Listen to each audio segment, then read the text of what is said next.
那今天我们的共识会呢，一样是不期待、不批判、不设限哈，这个是我们共识会的精神。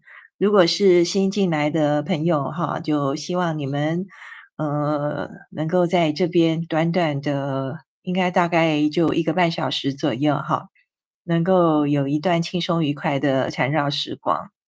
OK，那在进行我们的缠绕创作之前呢，一样就是跟大家分享一下我之前就是过去10天来哈，我的缠绕创作有哪些。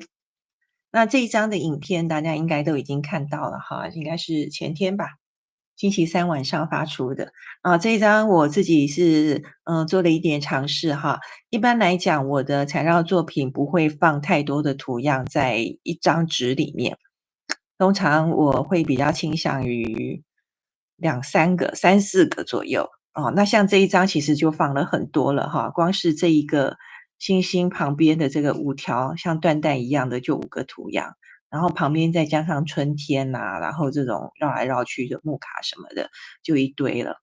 哦，那是希望能够呈现出一种比较不同的效果。那另外其实这一张纸砖里面还有一个很关键的技巧叫做 Tacus 哈，就是这个地方，这个部分，哦，这5个地方，它就是有那种穿插的感觉。所以这张纸砖它的层次感是比较清晰的哈。第一个是这个那个宝石，然后是缎带，再来是这个星星，啊，再来就是这个底下这个背景的部分，然后在更上面的这边还有这个看起来是插过去的，这个算什么？不知道是什么。OK，whatever。好，那我自己还蛮喜欢这一张的，因为并不是我比较常画出来的表现方式啊。OK，好，除了这张以外，这个是我的 ATC 卡。其实我 ATC 不止画了这2张哈，那有几张在星期三闪绕共识会的时候线下啊就被抽走了，就被抽走了，所以就目前我手上是这2张比较新的。这个呢是灵感来源是来自日本的石野老师，陈复史惠老师，他在德国慕尼黑的 CZT Days 2024里面，他带的一节课哈，就是这个折纸。那我们就是学习它的折纸的方式，哦，那个在网上是找得到的。那至于里面缠绕画的部分呢，就完全靠自己的发挥哈。这边没有任何一张是临摹许悦老师的作品哈，完全都是我自己画的。那给大家看一下，这是第一种折法哈，相当的容易。那我在线下的共识会里面呢，也跟同学分享了。那3月的3场线下共识会，都会跟大家分享这个的玩法。啊，那这几张因为这个是比较后来画的，对不起，这个是第一张。啊，然后其实第2张是这一个，这一个。那这一张是我昨天晚上完成，是不是很有趣？那因为它这个是折纸哈，所以它自带立体感。我把这打开给大家看一下，让它反光的很厉害。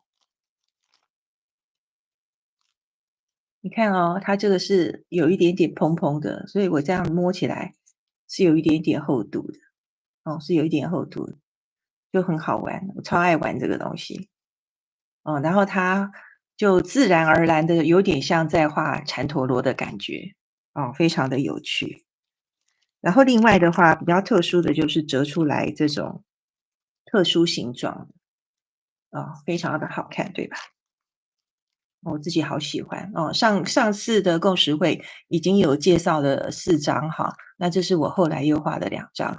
这一张其实是在线下共识会上面所完成的作品。那回来的话，我稍微有再加工了一下，因为时间不是特别够哈。那有一些细节方面是回来再做处理的，漂亮吧？那这边有4张哈，这个4张就跟许悦老师的折纸创意无关了哈。这个是我自己因为玩上瘾了之后呢，就在网上到处找，然后就找到这一个方法，就觉得说它正好也很适合跟我们的缠绕纸砖相结合，所以我就录制了一个会员课，YouTube 的会员课。YouTube 的会员课是付费的，每个月只要台币200块钱哦。现在已经有60节课可以看了，里面全部都是详细讲解，然后仔细的告诉你每一步应该要怎么做，而且有 CC 字幕，所以有一些外国朋友，他们也有订阅我的会员的影片，这样子。也欢迎大家如果有兴趣可以进去看。那这是我这个是课里面我有录这一章，就是这一章的它完整画法。那这些呢，其他的是我自己在玩的时候呢，去看看有什么可能的方式，这是我另外的创作。可是只要你学会了基础概念以后，怎么变其实都是可以的。好像它这一个的话，就是以我们的基础图样 Wheel Two 作为它的主结构，然后把它弄成这样。那这个色纸呢，就是一般文具店能够买到的色纸就可以了。OK，好，我们今天一样是用那个 Art Raffle 这一个 App 里面来操作哦。那就像上次说的，我们用 Free Phone 这个东西。好，OK。那一样的Art Raffle 跟大家介绍一下是 Annie Oken 老师他所提供的。那目前来看应该是只有在 iOS，就是苹果手机里面有，之前曾经有的在 Android 手机里面可以下载，但现在不确定，你要自己找找看。就是 Annie Oken 老师的 Art Raffle，这是永久免费的，所以我们非常感谢 Annie 老师这么佛心提供给我们所有缠绕喜好者能够有这么好的工具。好，那这个 Pre Phone 这个方法呢，我们就是先把它全部抽出来，然后再看一下我们怎么创作。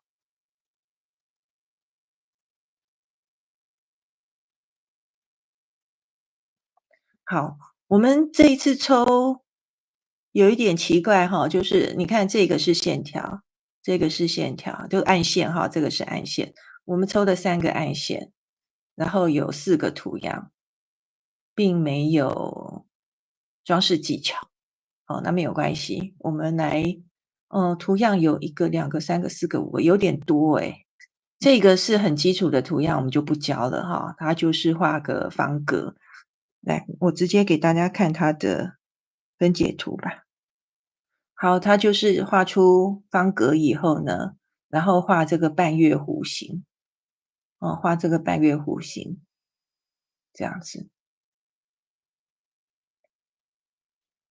最后就形成一个蛮漂亮的格子状图样，这个比较简单，我们就不去教了，好不好？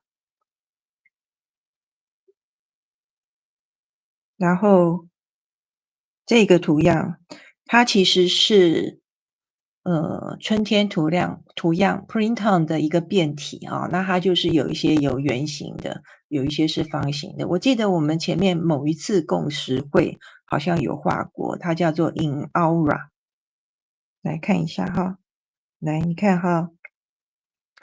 它就是先在纸砖上面，先画出方形或圆形，大大小小的，那也可以有一些重叠，然后把它的密度增加密密麻麻的之后，然后就画上光环线。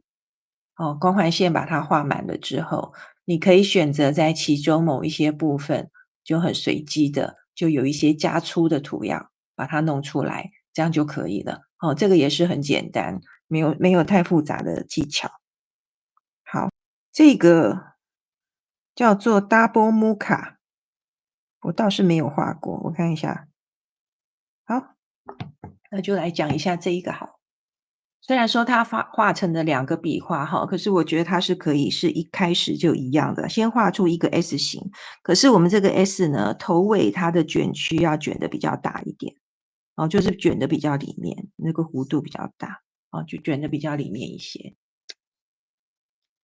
好，然后第2个就是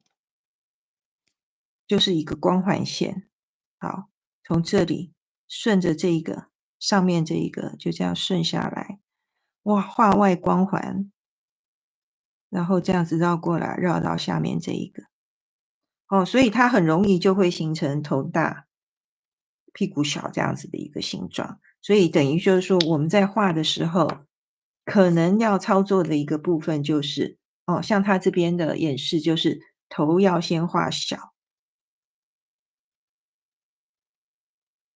屁股这边要画大。因为光环线是从头这边开始的，这边开始，OK。也不难嘛哈，就是两个笔画，先画一个 S 线，那 S 线的头尾都要比较绕进去，然后再顺着小的那一头再画一个外光环线，把两边连在一起，就这样子。然后再稍微加一点阴影，让它有立体感的效果。这个图样叫做 Double Muka。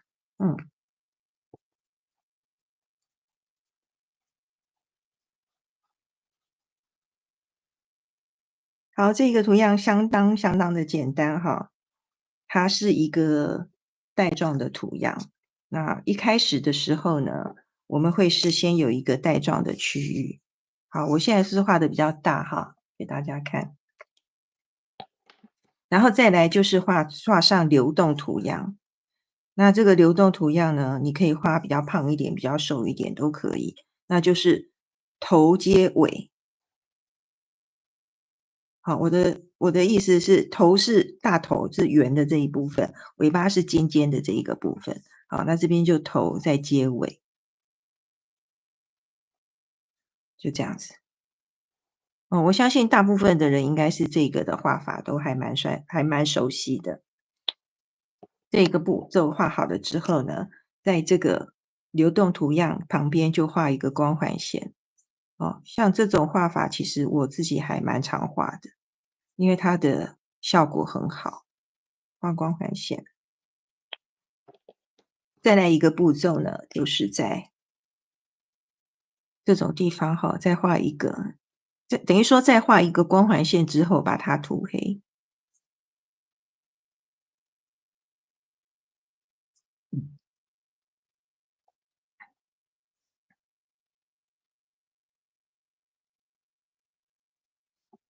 好，那它这一个在里面哈，它这边是其实我们的流动，我们经常画的就是画一条线，然后画一点，对不对？那它这个就稍微做一点变化，它的变化是什么？就是加粗，对吧？你看它就是这样子画，变成这个线条是很粗的，然后再画一个圈圈就大一点。其实就是它的放大版，就把它变成这样子，好吗？然后在旁边再加阴影就可以了。其实它跟这个意思是一样的，只是加粗而已。好，所以这个是一个条状的图样，这个叫做 GUST。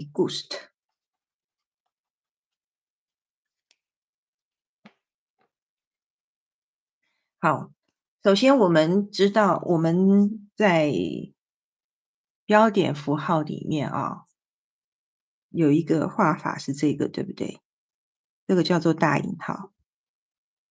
好，那它的变化就是这个的变化哈，它就是怎么讲，在这边哈尖出来的这边，它把它画了一个圈，等于说稍微笔画上面有一点点的变化，好吗？这样子。那它这一个图样，它就是你看我这样子翻过来，是不是就它的角度？那你可以练习哈，这一边的话，你是不是也可以画得出来？我觉得左右边都可以做练习，其实蛮好的。那它再一个变化就是它的头这一部分，它有稍微加了一点点粗，加大一个圆点哈，就有点像牛毛草那样子。所以它的画法就是看你要从下往上画，或从上往下画都可以。那我可能会考虑从下往上画。好，在这边绕个小圈，然后再上来，再涂一个豆芽出来。好吧？然后就同样的动作就重复画好几个。那你可以看到，它这边它想象它这边是纸张的边缘，哦，是纸张的边缘，所以它是有一个斜角在这边，斜斜的角度。好，那我们再继续的画，就是同样的线条。我这边不画那么多条哈，就是画大一点给大家看。那比如说我画3条，这也没有规定说你一定要画几条。第一次画不太顺手，大家要练习一下哦。第二个步骤呢，就是在这个红色线条上，我们要画外光环线，就顺着它的边缘画出外光环线。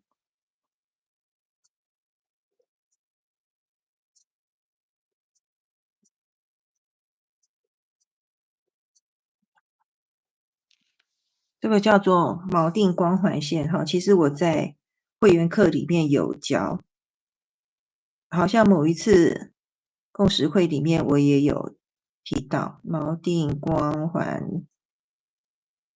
哎呦，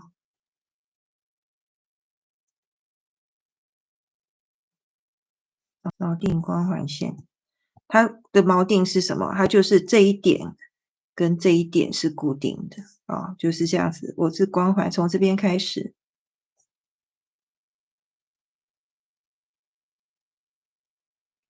这边就要连起来，这边是连住的这个地方，然后再来一条。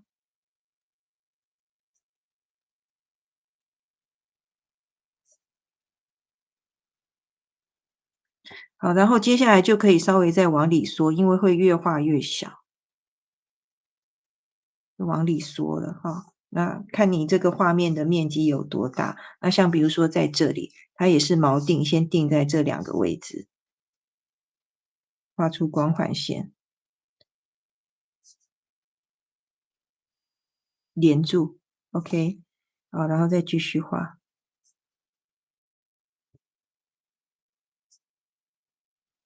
你就会因为它这个空间是受到局限的嘛，到上面就会碰到。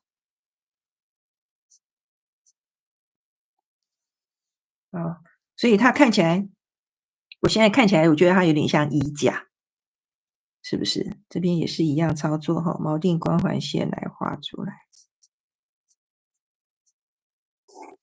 就这样，所以它就会有3层，像3个衣架一样。官方图样，我那时候在认证的时候，我记得应该是有146个，我全部有画过的，可是后来基本上都忘光光了。GUST 是叫正风是吗？好，谢谢大家告诉我。尤其是因为我是在美国认证的哈，其实我对于中文的名字我是很不清楚。正风。关于图样哈，有那么多，一定会有一些是你喜欢的，有一些你不喜欢的。那我对大家的建议就是，不管你喜欢或不喜欢，画过一次再说。真的画过一次再说。有一些图样看着觉得不喜欢，可是它表现出来确实很漂亮的，说不定你就此爱上了呢，对不对？那我们今天有这么多的东西，我们就来想想看要怎么样画。那我今天想要准备的是一张灰色的纸砖哈，灰色的方砖，给大家比较一下看看，这是白纸啊，这是灰色的，其实是很淡的灰色。在不知道要怎么画的情况之下呢，还是一样哈，缠绕8步骤。我们先4个点来。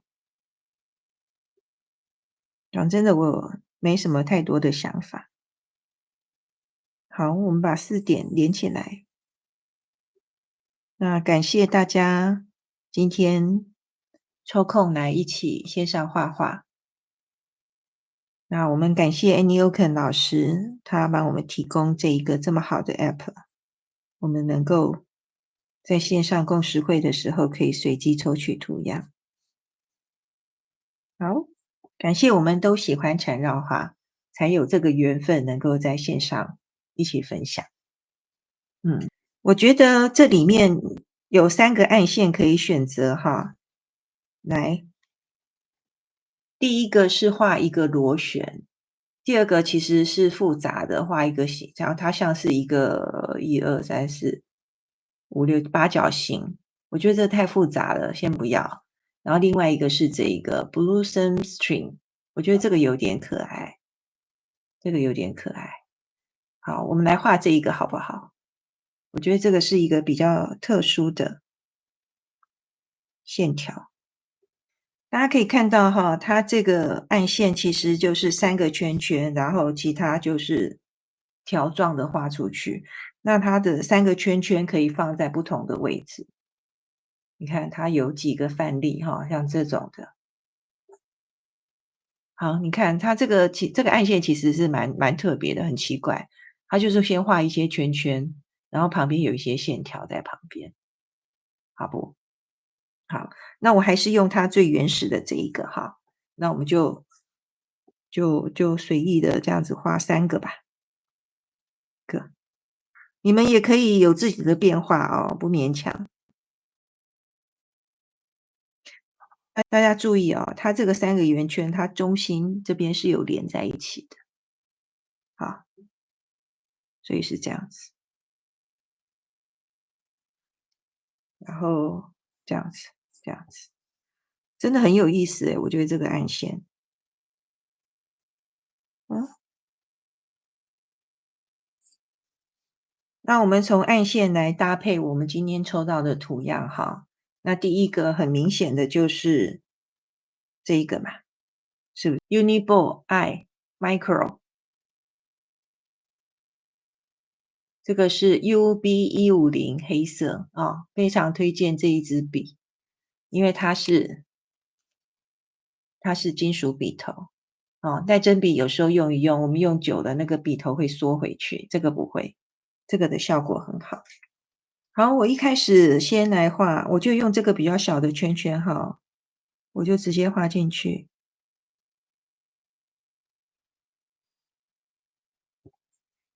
就画春天图样。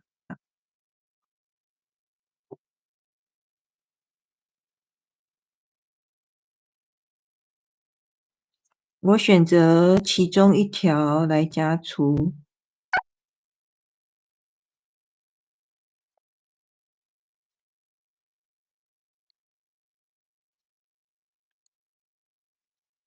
好，这个春天画好了之后呢，因为我们这个图样哈，它有一些是方形的哈，所以我就在旁边很随意的加几个正方形来做搭配，不是正方形啦，方形。那这一个呢，就可以大家自由的安排，好吗？这边一个，再来一个好了，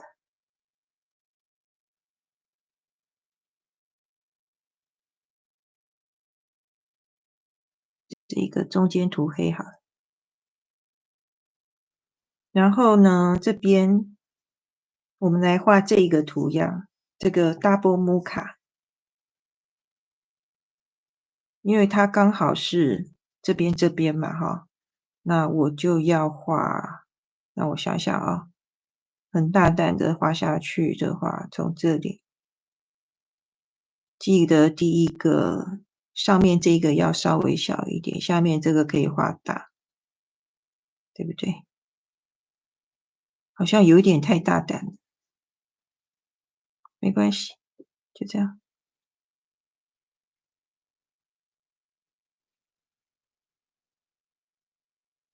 好，我这边会碰到，没关系，就从后面画，就从这边拉过来。好，这个应该要多转一点。好，那我这边做一下原画的动作。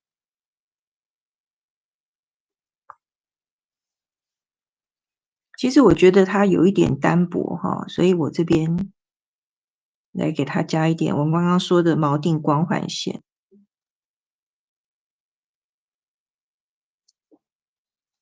这边也加一点。它就像是我们上次共识会讲的那个有没有？在这里，就是这个。哦，就是把它从外面扩开的那个。然后我在这边哈，我要画春天图样。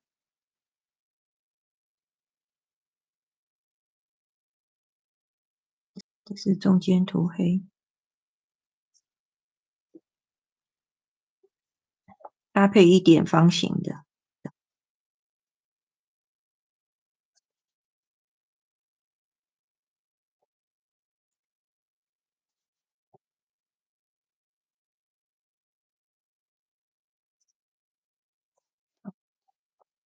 我想在这个位置哈，稍微再画一个这个 double 木卡，可是它会压在这个底下。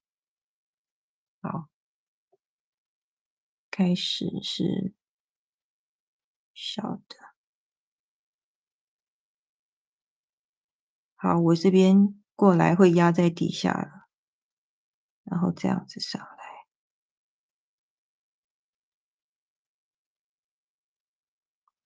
然后这边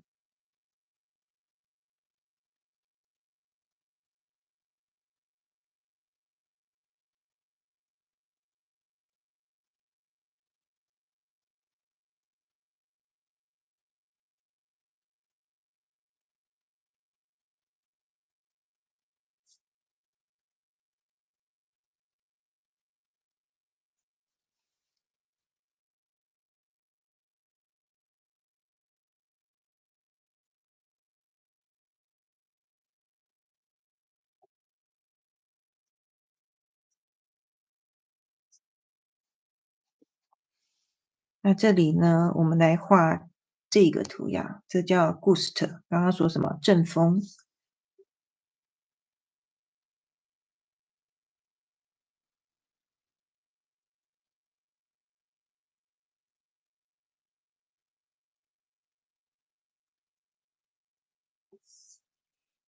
先画出主线条，然后光环线，对吗？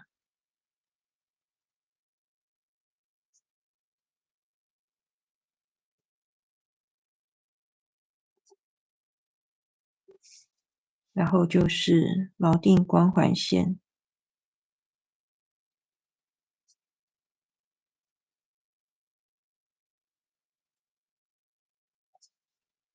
再来另外一个在这里。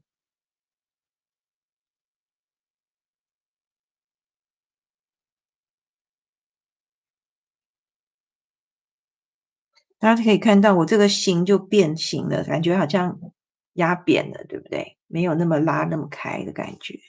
哦，因为这个要考虑到我们能够用的空间有限，所以我现在是做一个变形的处理，然后又压在这个方块底下哈，所以是从后面画。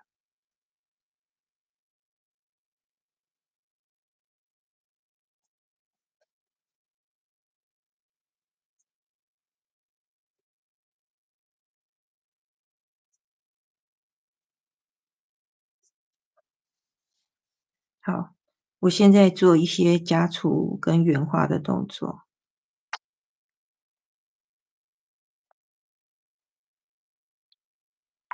这边我把这个方块加大，它就会形成它压在这一个 gust 底下那种感觉。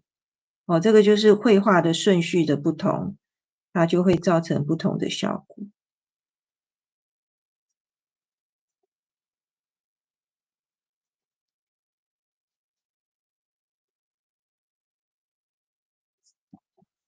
这边我想要变一个方向哈，往这个方向一样是 gust 这个图样，变一个方向，就是这边绕上来。有，你看这个就不太顺，画过来，光环线。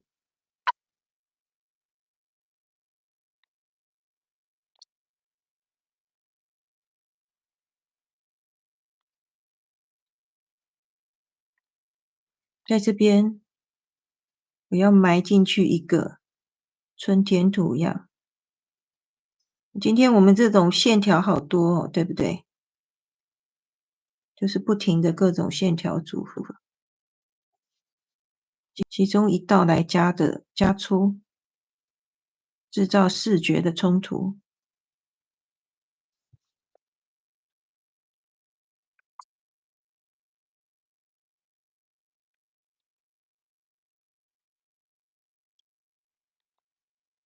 因为这边也可以画一个这个故事的。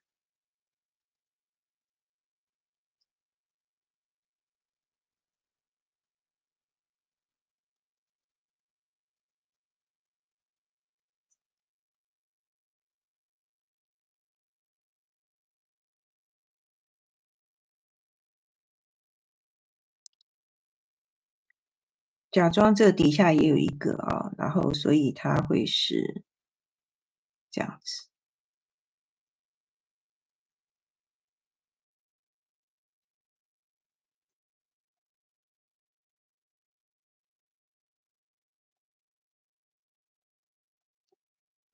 好，接下来我们来画这个图样，这个叫 A delta。好，我们就直接从这边拉出来，顺着我们刚刚的暗线把它拉出来。这边就没有什么太多的悬念哈，我们就是画这个像流动一样，这个水滴形，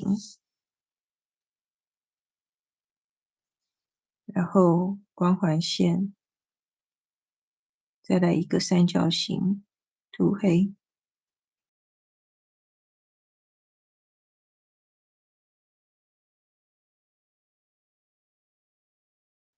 这边的话也是照着刚刚的暗线哈，就把它拉出来。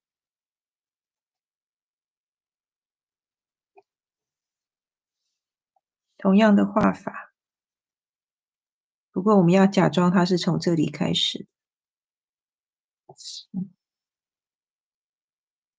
所以它会很大一个。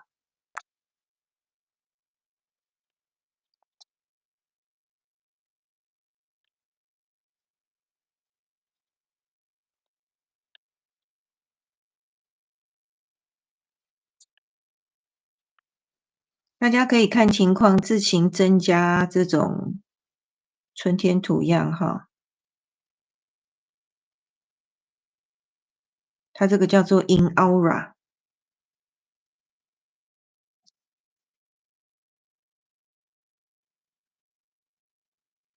我这边要留一个单圈的，等一下要画一颗珍珠。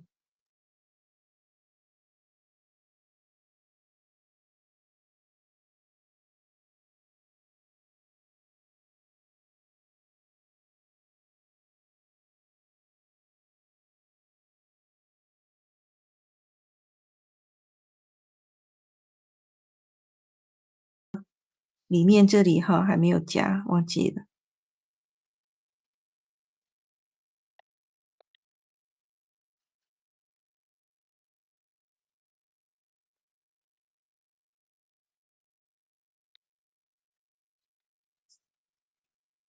这个 double mocha，我要把它最主轴的这一条线哈，我要把它做加粗。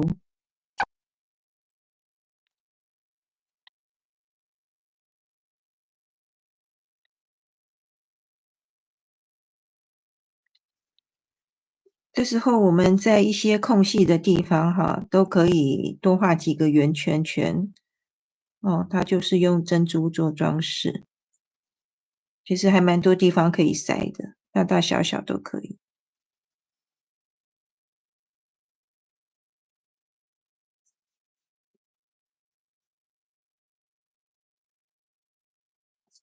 那我现在要做一个很简单的处理哈，就是我们四方形的外框，就是我们刚刚画的时候啊，我们没有画到的地方，我就全部用铅笔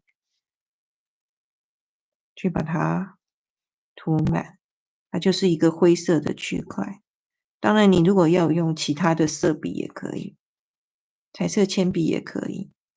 反正我现在是要有一个底色，有一个色块在这边，它可以凸显出我们的作品。这种就是一个色块打底技法啊。那在我的会员课里面有一课就是讲这个的。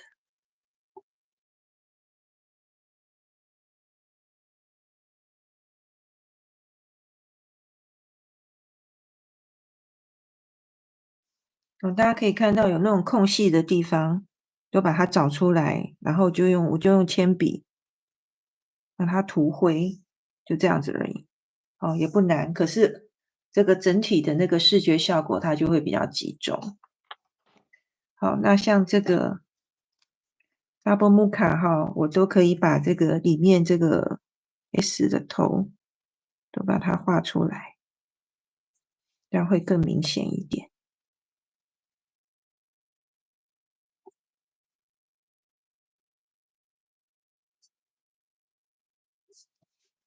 先来画这一个的阴影，它就是最简单的哈，左右两侧。那这边跟其他图样有重叠的地方，用纸擦笔稍微推开，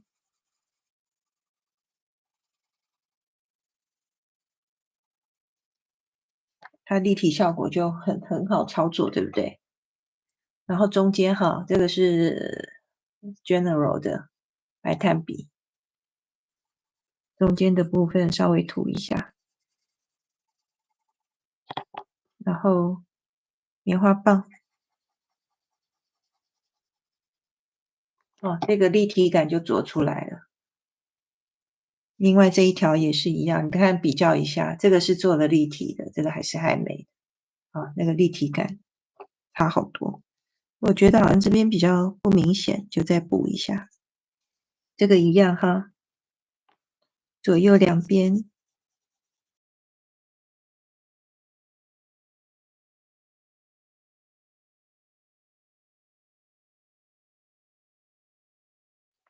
然后我们来看一下这些叫做 In Aura 哈，就是这个春天图样有方形跟圆形的，它们这些有重叠的部分哈，旁边都可以有阴影，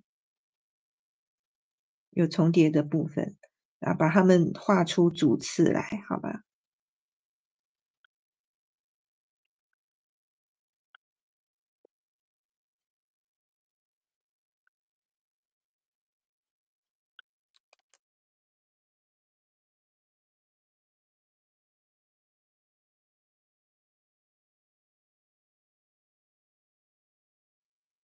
诶，好，在这里这个的地方，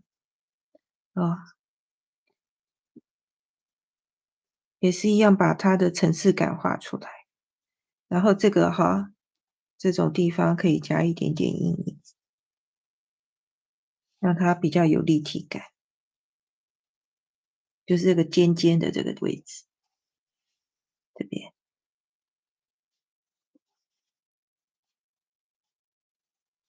好，那这边因为这边有重叠嘛，这里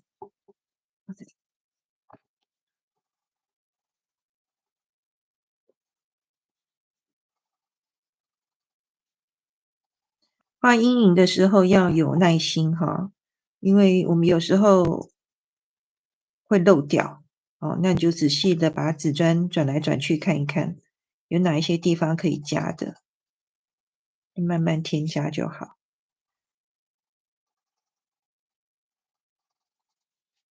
我们可以用白炭笔稍微在这种弯的地方，可以稍微加一下这个地方，等于就说让它黑白更分明一点，这样立体感就会更强。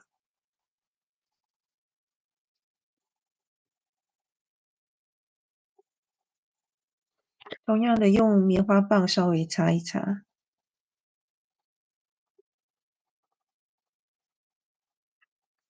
好，接下来我们要画珍珠哈，因为我今天用的是浅灰色的纸砖所以我直接就画白珍珠就好了。最简单的方法就是白炭笔先涂，用力一点，这边还有一颗棉花棒擦一下，然后用铅笔中间涂黑，这就像鱼卵一样或者是一颗眼睛、眼珠子。我这边还有一个很小的，因为太小了，先不去处理它。然后纸擦笔，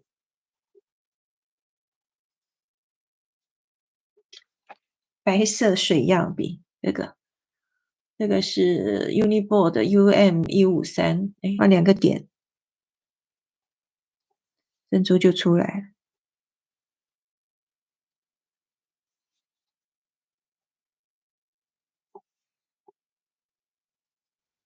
这一个点我就直接点白色就好。你如果觉得你的珍珠不够亮有一个方法，就是在2个白点中间，你再用铅笔再加黑，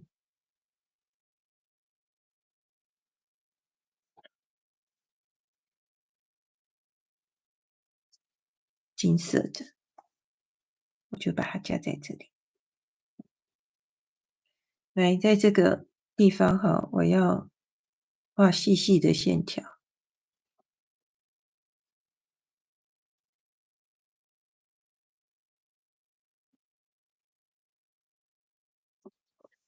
画缠绕有些人会有一些迷思就是说很去追求复杂的图样，可是这个就背离了缠绕画它的心法的部分那图样没有好坏，简单的图样重复画能够让我们达到专注跟静心的效果，就都是好图样，好吧？好，我在这边这一头也是一样像这种重复的线条，其实就是最好的。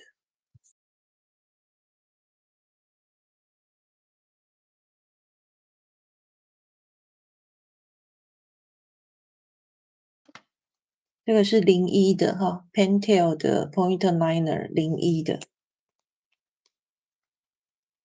我直接在这边画圆珠子。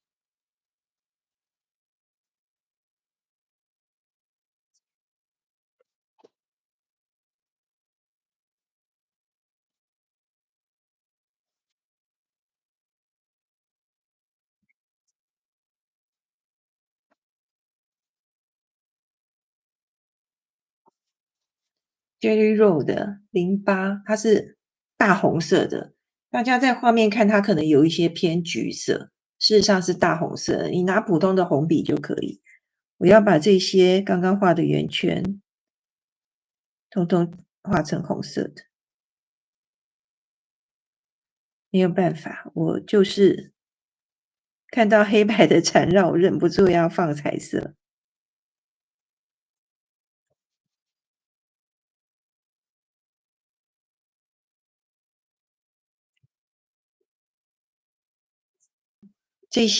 这2个，这个叫做什么 Double Muka 因为它比较小，它不像我们这个大的，旁边还有画这个装饰所以我这边就直接画红点，沿着它的线条。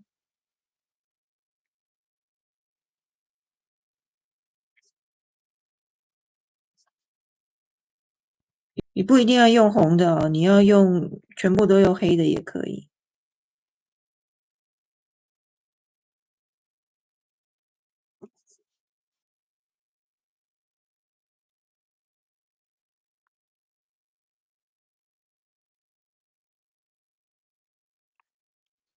然后还是一样铅笔让它做一点阴影。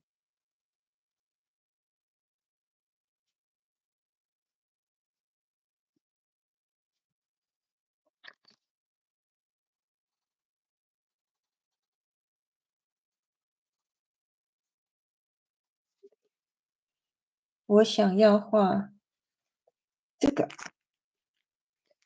这个哈，在那个茶色的纸砖上面哦，用白色的水样笔，然后画点点，有大有小。它其实就是我们的烈酒图样的一个变化画法。烈酒图样我们平常是用带针笔直接画一圈一圈的嘛，对不对？可是我现在是一个一个的涂实心的圆点这样子。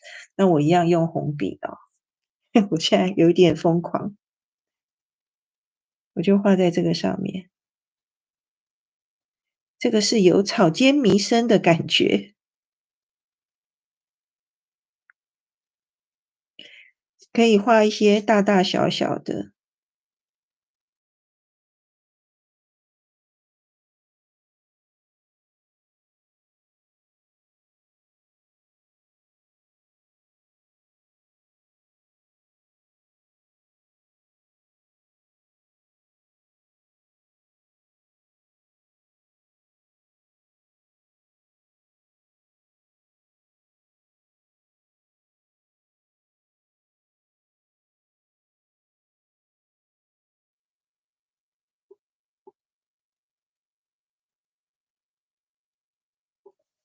这会不会让人有密集恐惧症？可能会有哦。我今天用红色的哈，其实是一个比较大胆的一个做法。你如果不喜欢红色的，你尽可用别的颜色都没有关系。这个也不是我很寻常会使用的一种创作方式，不过这个就是共识会，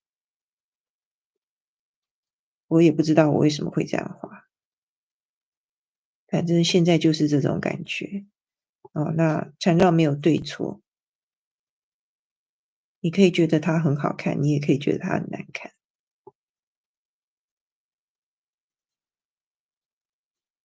可它就是我当下所想要表现的。那它代表什么意义？好像也没有什么特别的意义。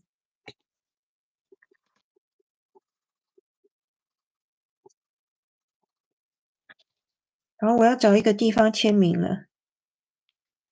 今天是一个很奇怪的、很奇幻的创作，签在这里。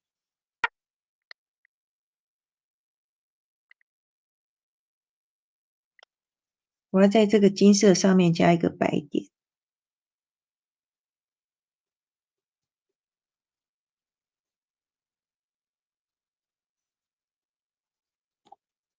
今天很喜欢画点点，不知道为什么。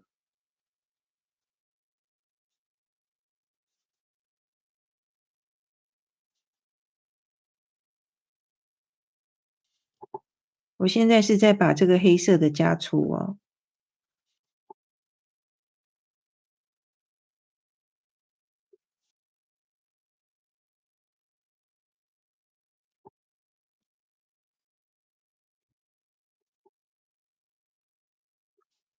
当然为了表示搭配，这边这一个来，这一个吧。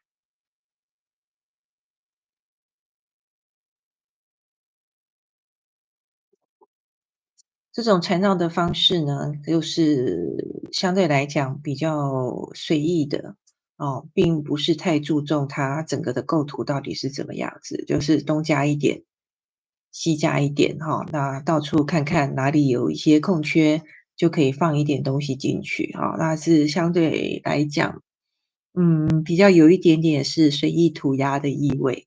然后像我画这个颜色也是很随意的，忽然间就想到，哎，我可以这样子来画。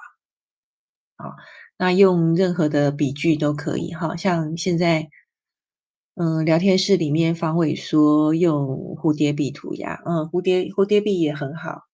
哦，我这几天也是尝试着用蝴蝶笔在做一些创作，蛮好的。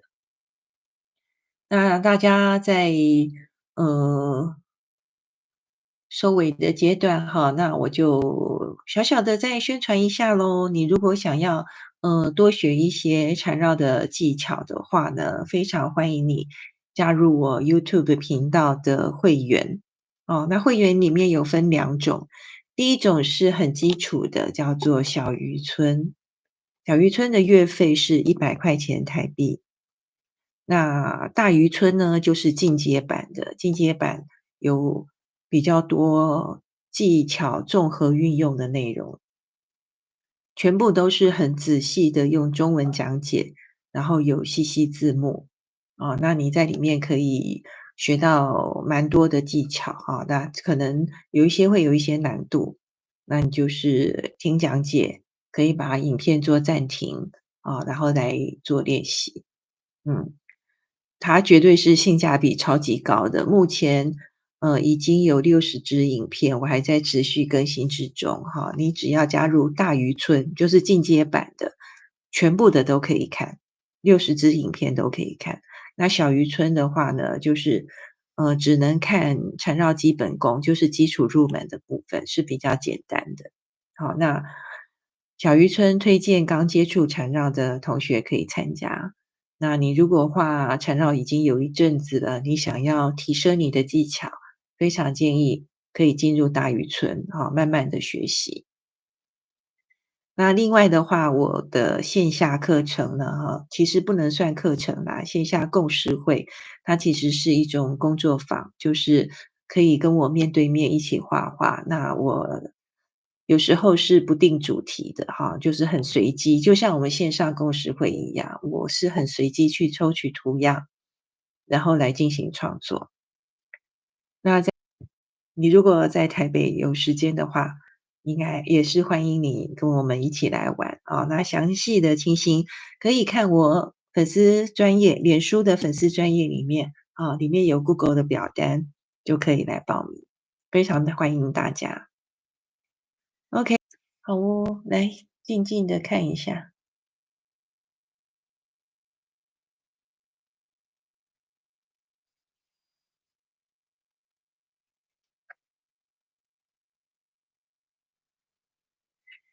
那非常鼓励大家不管你是在跟哪一个老师学习你如果有创作的话，那好好的把它拍照拍下来。那有一些同学呢，就蛮随意的，随便乱拍，然后上面有阴影或者是画面里面有很多像这种旁边不要的地方其实都可以稍微做一下裁剪。一般来说，你的画面如果是正方形的，正方形的时候呢，它其实是在社交媒体上面，它会做出最好的呈现你看我分享在社交媒体上面，我的作品照片都是正方形的。它就可以很好的可以看得出来你的创作是长什么样子，我就正面直拍这样子。有些人喜欢拍那种斜斜的，其实看不太清楚，啊。所以非常鼓励大家不要你好不容易画出这么棒的一个作品，你如果只是随便的帮他拍照，真的是很可惜。你就好好的帮他拍照，稍微调一下他的明暗，然后把旁边都裁剪掉，不要的地方把它裁掉。OK，这样子对我们自己的作品也是一个很好的尊重。你保存下来，日后再回头来看，你也会很高兴自己当初能够有这么棒的创作，对吗？OK，好，那我们就准备要下直播咯，谢谢大家，谢谢大家今天晚上1个多小时的时间，我们在线上一起共度这一段时光。我觉得这个是爱自己的一个很重要的动作让我们能够陪伴自己，学习一个很轻松、很简单的一些绘画技巧，让我们的生活更加丰富，好吗？